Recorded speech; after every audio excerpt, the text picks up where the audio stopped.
meron akong alam kay Risa Ontiveros na hindi marites. Personal knowledge. Ugali talaga ni Miss Risa Ontiveros na mag-tamper ng witnesses. Ikikwento ko sa inyo.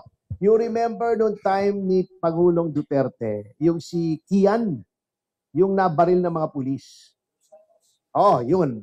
Kian de los Santos. Of course, I believe, let me make myself clear, I believe na dapat parusahan yung mga pulis doon. Actually, nilapit sa akin yan ni General Abayalde. I did not take the case. Kasi talagang guilty para sa akin. I can say that now kasi convicted na naman sila. Para sa akin, indefensible yung posisyon noong mga pulis. Nonetheless, ganun pa man na may kasalanan yung pulis, you should let justice take its course. Anong ginawa ni Miss Risa Ontiveros? May mga witness, dalawa, minor, kinuha niya sa pamilya at itinago niya. Aarestuhin daw si Pastor. Tayo ba papayag na makuha nila si Pastor?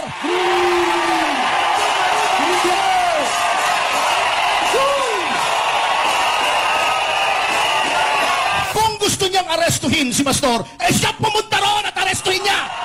Kung matapang talaga siya, siya pumunta roon. O sige, tabla-tabla na. Ikaw pumunta Risa, matapang ka eh. Magsama ka, siyempre. Sama mo yung Sergeant at Arms. Ikaw mamuno. Ikaw sa harap. Hindi magtatago ka sa Senado. Tuwag ka eh. Tuwag ka. Isang tuwag. Risa, wag na tayo maglokohan. Gusto mo lang namang hiyain si Pastor Kibuloy. Bakit? Bakit? Sabagkat ang SMNI, si Pastor, ay laban sa komunista. Loloko po tayo ni Risa Ontiveros.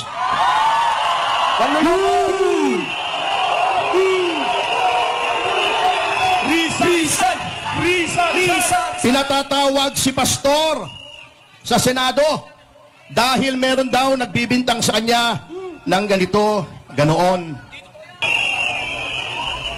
Sabi na ng Korte Suprema, ang Senado ay hindi hukuman. Ang Senado ay hindi kapulisan. Ang Senado ay hindi NBI. Ang Senado ay hindi piskalya. Eh bakit?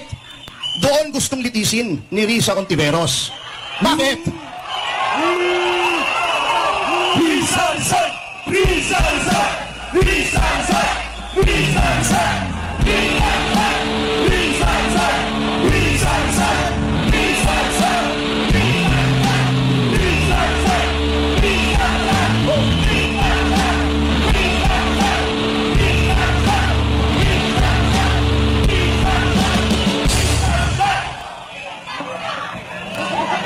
Hindi ba sila marunong makinig?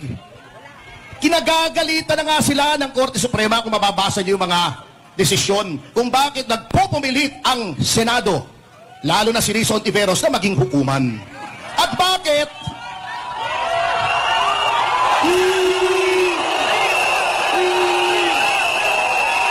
Bakit? Yung mga testigo roon ay nakatakad ng muka.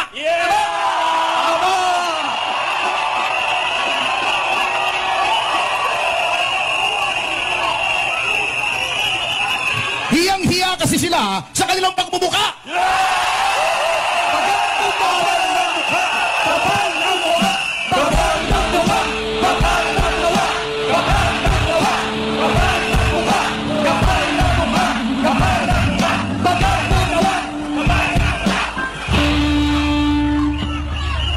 Sapagkat ang sinasabi nila, puro kasinungalingan kasi. Sasabihin ko sa inyo kung bakit ayaw sa hukuman pumunta ni Risa Ontiveros. Dahil mahina ang kaso. Gusto niya ang paglilitis, ang pagtatanong, ang mga proceedings ay doon sa Senado kung saan siya ang maghahari-harian doon. Walang rules on evidence. Hindi pwedeng magsalita ang abogado. Sila lang ang pwedeng magsalita. Sila lang ang pwedeng kagalitan ka. Hindi ka pwedeng sumagot. Kung hindi, ikaw ay ipakukulong. Katulad ng ginawa nila kay Ka Eric at kay Yusek Badoy. Yun ang gusto nila. Ayaw nila ng patas. At sa patas na laban, matatalo sila. Hindi patas! Hindi patas! Hindi patas! Hindi patas! Hindi patas! Hindi patas! Hindi patas! Hindi patas! Hindi patas! Hindi patas! Hindi patas! Hindi patas! Hindi patas! Hindi patas! Nako talaga, oo. Kawa-awan taong bayan. Ipapaliwanag po natin kung bakit nagdadalawang isip si pastor na pumunta roon. Sapagkat yung sabi na po nila, para maintindihan po, baka sabihin nila tayo ay mga panatiko na wala naman dahilan tayo ay nasa likuran ni pastor. Ito po ang paliwanag dyan. Sisimplehan lang po natin.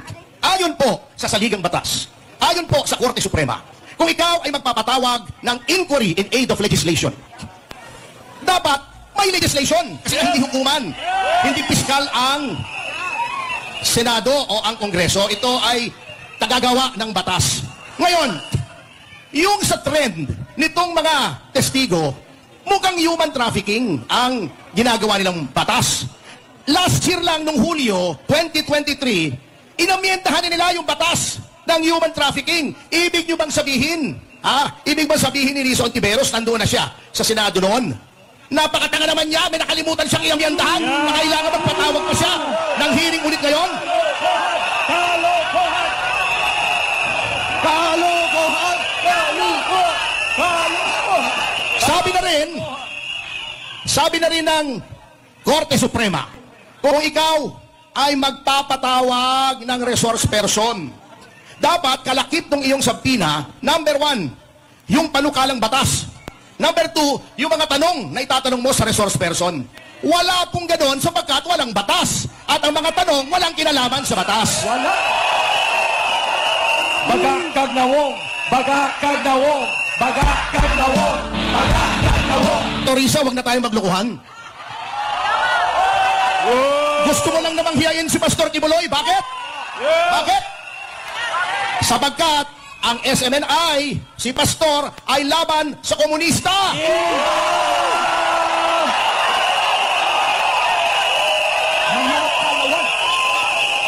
Si Risa Ontiveros, tumutulong sa komunista.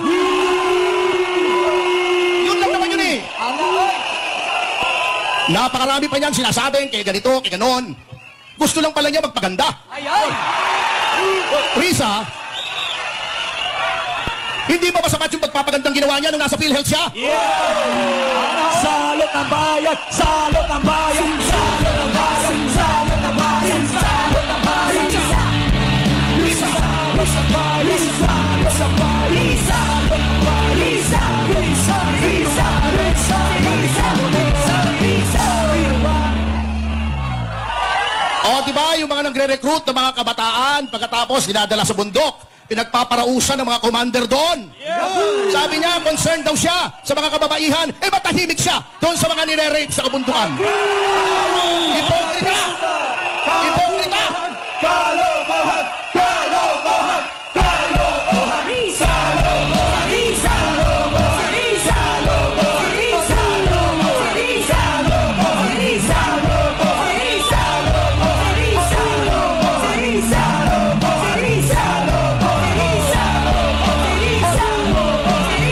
Kalokohan! Risa!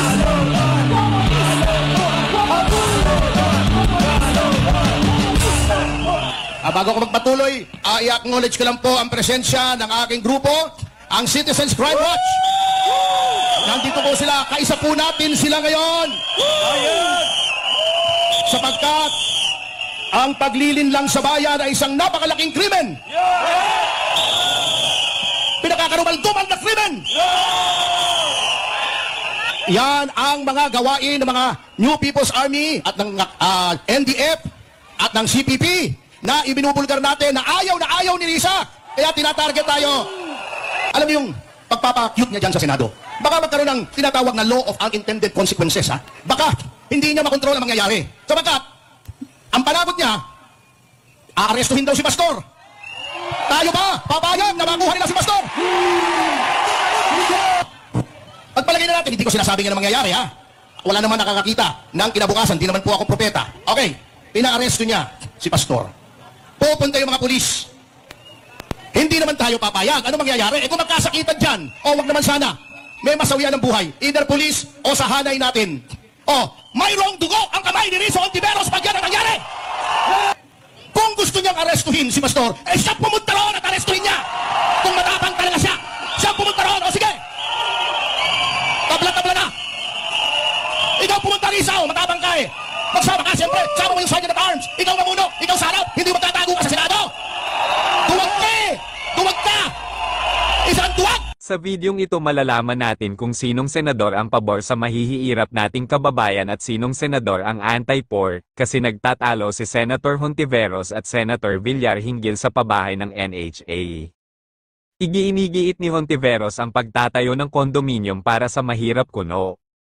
Samantalang igiinigiit ni Senator Villar na hindi kaya ng mga mahihirap ang monthly na hulog sa kondominium at maaari pa ma-disqualified ang mahihirap nating kababayan dahil wala silang kakayahan na mag-apply sa pag-ibig, at umabot pa sa puntong nagtanong si Senator Villar kung may porsyento ba sila sa itatayong kondominium kaya pinipilit nila ito. Ano ba yan? Kaya pala gusto nyo ng kondo para may kita kayo? Ang hirap talaga maging mahirap, kayo nang humusga kung sino ang tama sa kanila. Yun naman pong disenyong... Sabi mo, wala sa budget. Susingit pa lang sa budget, pero ang priority would be the condominium. Na sinasabi mo, 3.2 million units by 2028. Yun ang question ko sa DSUD. Bakit pinaprioritize yung middle class when your mandate is to help the poor and the homeless? Yung pong binanggit ko, Mr. President, na mga ipopropose pa lamang ng DSUD na public rental housing at saka yung dalawa pa, bukod po doon, yung existing na pinagkakagastusan ng GAA ng NHA. Ko, why are you prioritizing the 3.2 million condominium for the middle class when your mandate is to help the poor and the homeless? Dapat yun ang first priority. In fact, that is our problem in Las Piñas, that yung inyong condominium na pinopropose, it's not for the poor and the homeless, it's for the middle class. So why are we providing houses for the middle class? They can buy from others because they can afford it. Our priority should be the poor and the homeless. Kasi sa amin, sa Las Piñas, maraming poor and homeless na informal settler. That should be the priority, how to give them houses.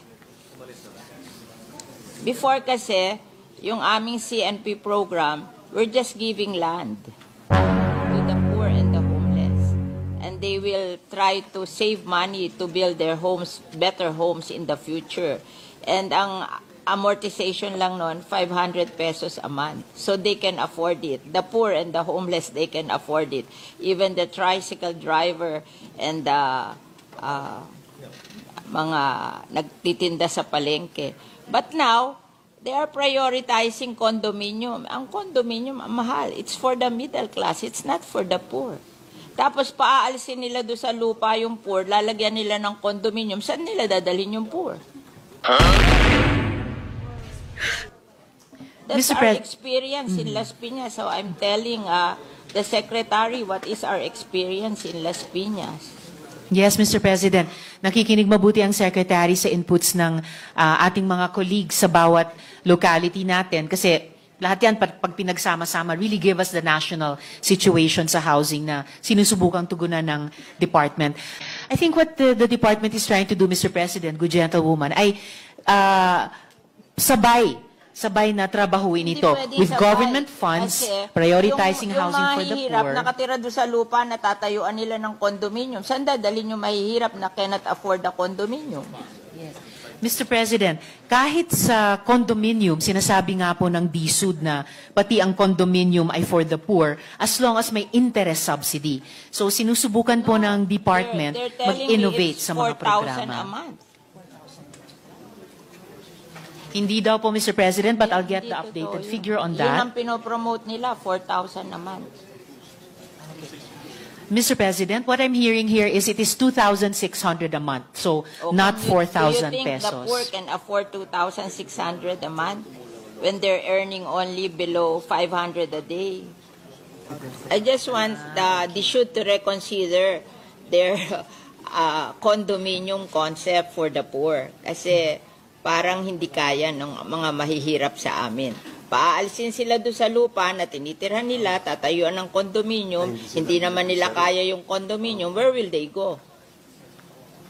Mr. President, ang sinasabi po ng Secretary ay kahit dun sa mga lupa na sa ngayon tinitirhan ng mga informal settlers, kung dun din magtatayo ng mga halimbawa medium-rise condominium, sila rin mismo ang titira doon. So it's in Hindi nga nila obedience pa rin. ma-afford eh. That's where this comes in, Mr. President. Hindi nila ma-afford eh. Yun yung, That's the problem. yun po. Why will you insist on building them condominiums when you can distribute the land to them 500 a month lang? Ang babayaran nila. Why will you insist on building condominium? Dahil kikita ka doon sa contractor ng condominium na may porsyento ka doon, kaya pinag-i-insist mo yung condominium. Sinimulan na nating i-advocate dito sa floor na to at nagbukas ang DSUD doon na yung dinedevelop nila noong 4PH program, wala pa po yung usapin ng government guarantee, ay maging bukas na i-implement in tandem sa mga proven na programa na sinusuportahan natin tulad ng CMP. Promoting that and I don't think that's practical. That That's is why I'm questioning you para mag-isip kayo uli kung tama yung ginagawa nyo kasi nakalagay sa mandate nyo to help the poor and the homeless. But the poor and the homeless cannot afford the condominium. Why not distribute the land under the community mortgage program na 500 a month lang ang ano nila? But ayaw nyo nun.